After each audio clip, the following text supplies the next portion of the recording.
Hi, this is Bill Collier with the Collier Report. Thinking about the news and events of the hour that are occurring here and around the world. I have information that hopefully we'll soon see a series of protests in their nascent form are going to begin in the great state of New Jersey. Fed up Americans who are tired of their government doing one thing while they want them to do another thing.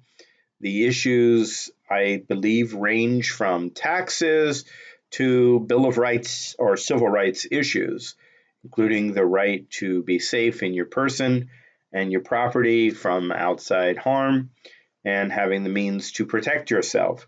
So, those are things that should be beginning to emerge in New Jersey, possibly today. I do know there are groups of people that are beginning the process. I would expect that the events that may take place today will just be a precursor to something that they hope to build on, but who knows what's actually going to happen.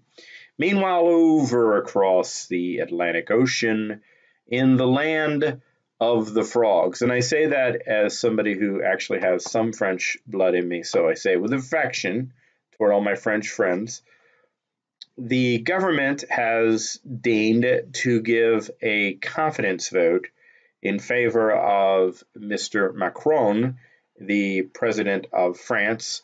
Mr. Macron is extremely unpopular, has an 18% approval rating with the people, but an overwhelming approval rating with the French parliament. And so, yet another example of a government, a quote, democracy that is doing one thing while its people want to do another thing. There are those who will criticize the yellow vest protesters for asking for very contradictory things. And I get that. On one hand, they want lower taxes. On the other hand, they want to increase income for civil servants. They don't want to have a lot of regulations in their own lives, but on the other hand, they want to have everything be safer and cleaner and etc. So it seems contradictory, but if you really get down to the nub of it, it is really all about the fact that the democracy, the idea that the popular will ultimately wins the day, is not something that people can really see solid proof of, in the sense that you have governments that consistently do things that are completely out of line with the will of most of the people. Thankfully for those governments, but not thankfully for you, people are tribal and they support parties, even though those parties don't necessarily support the things that they agree with their neighbors. So, for instance, in America, a Democrat and a Republican might both agree overwhelmingly that there should be term limits, but neither party, when it gets in power, is really going to push term limits as a constitutional amendment. So, all across the world, we begin to see this happen more and more, and it sort of exposing the lie that is modern democracy. And we can argue about whether democracy as an actual system is good or bad, but I don't think that you can say that when the population wants to do a certain set of things and has been wanting to do those certain set of things for many, many years, that when the government never does those things, you would describe that as a democracy. If democracy is the people rule, then the question is, where do we see evidence of that? And you might say, well, because they get to elect leaders. Well, we know from elections and the controversy surrounding elections that there's not a whole lot of confidence that that's even as valid as maybe we once thought it was. There are those who believe, for instance, that the Russians manipulated the elections and caused Trump to win. There are those who believe that the deep state is trying to overthrow the results of the election, and even though Trump won the vote, he won the electoral college, they're trying to invalidate him and delegitimize him. The problem with all of that, of course, is that overall you have people on the right and left who don't believe in the election system. So confidence in the election system, at least in America, is not where it used to be. In Europe, you're seeing that unelected bureaucrats in the EU are just kind of doing whatever they want to do. They're pursuing policies that the average person doesn't favor and isn't benefited by. The average German citizen was not benefited by the influx of 500,000 or so, and I don't know what the exact number is, people that came from areas of the world where that population group isn't exactly simpatico with the culture of Germany. The average German, I know a lot of Germans. I've been to Germany. I'm going to go back to Germany, and I can tell you the average German is not a xenophobe and doesn't hate people that just because they come from another country or because of the color of their skin, but they do very strongly expect that their culture and their way of life will be respected and that people who come to Germany will respect that. When I came to Germany, I was conscious of that and I really tried to be as respectful of German culture as I could. Germans go abroad and they are very respectful of the cultures where they go. Germany isn't alone, of course. A lot of European countries feel this way. So the opposition to the mass migration has nothing to do with the fact that anybody hates these people. It's just simply that these people are not really well known for assimilating. Their presence doesn't bring benefit to the country as far as the average person sees. It may benefit employers who are trying to keep the labor pool high so that the costs can go down, which makes sense for their perspective.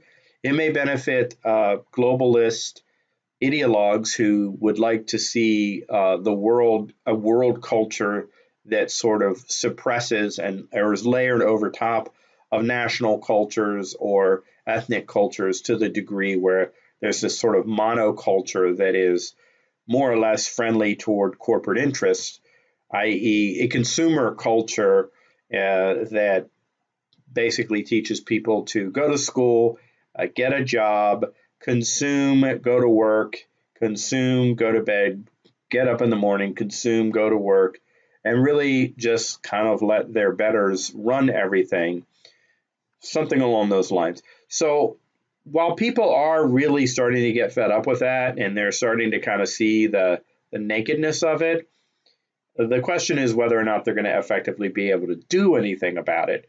Are they actually going to be able to reverse things? Macron is still in power. Donald Trump is still the president. They're still trying to undermine the president. The Congress in the United States still hasn't done anything major in support of the agenda that got the Republicans in power in the first place. Now the Republicans have lost power in the House. The Democrats are in power. Are the Democrats going to do what their base wants them to do, which the other part of the country doesn't want them to do? And it goes on. But basically, every day the sun comes up, people go to work, they do their thing, and nothing really changes. And maybe it won't change. Maybe for some people, it's just a matter of adapting to the reality and protecting themselves.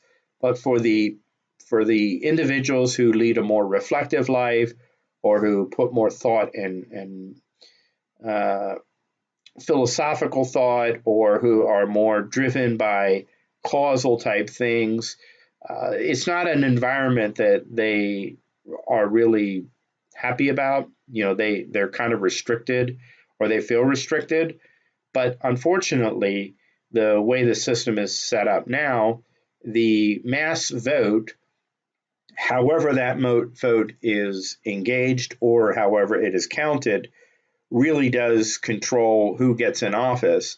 And the people that are getting into office are completely untouched and unconnected untouched by and unconnected from the mass who actually voted for them. So they just kind of go about their business. They just say whatever they want to say and then just go about their business.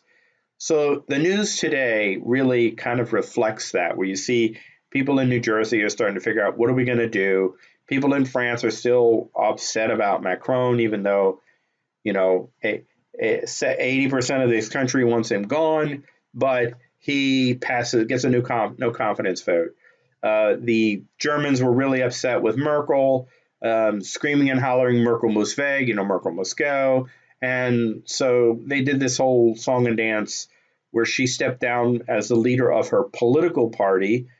And then the political party establishment promptly elected a mini Merkel, a woman who pretty much is exactly like Merkel, only a little younger. And that's it. So they actually didn't change a daggone thing and had no respect for their voters. And this person has exactly the same views that Merkel had. The average German who may not like this isn't actually doing anything about it, or maybe, they just don't feel like they can do anything about it. So the powers that be seem to be marching in their direction. The people not really marching in the opposite direction, but wanting to march in the opposite direction. And yes, yet they just sit at home powerless to really do anything. That's really the news of the hour. And then let's not even talk about China. There was an article I just saw recently. They've detained over or up to 1 million Muslims, and they're putting them in camps and making them chant, I love China, I love the Chinese government, the Communist Party, really throwback stuff. Meanwhile, in the West, people are upset about Christmas songs and whether or not you recognize their how they want to identify themselves, because if you don't want to identify them that way, they get upset about that. But in China, they've got bigger fish to fry. Well, it isn't just the Muslims. There are probably just as many Christians in camps in China right now. They're rounding up, and the Pope, currently the current Pope, is more or less in bed with the Communist Chinese now, at least as far as how some people see it. So even the Pope of the Catholic Church is sort of like, he's just doing whatever he wants to do, going along with whatever. I mean, here's a guy that's the head of a Christian church, and he seems to be more concerned about the climate than he does about Jesus Christ and the gospel. I'm not saying that he really feels that way, but that's how people see it. So increasingly, I see that all of the news of the hour reflects the fact that the powers that be are completely insensible. In other words, they're untouched by the masses of the people and the decisions that they're making in terms of regulations, taking money from you, giving it to somebody else. None of those things are really benefiting the average person. The average person has a burden on them that is caused by their governments, rather than having governments that remove the burden from them and just simply protect them from harm. So a lot of the harm that people are starting to experience, or they feel they're starting to experience, is coming from within, from the very people that they had hoped or looked up to as providers of help and protection. So that's where we're at today. It's important to understand that. And in some of these videos, I'm going to be talking about things that you could do to make your life better. But what I want you to understand is that everything is about scale.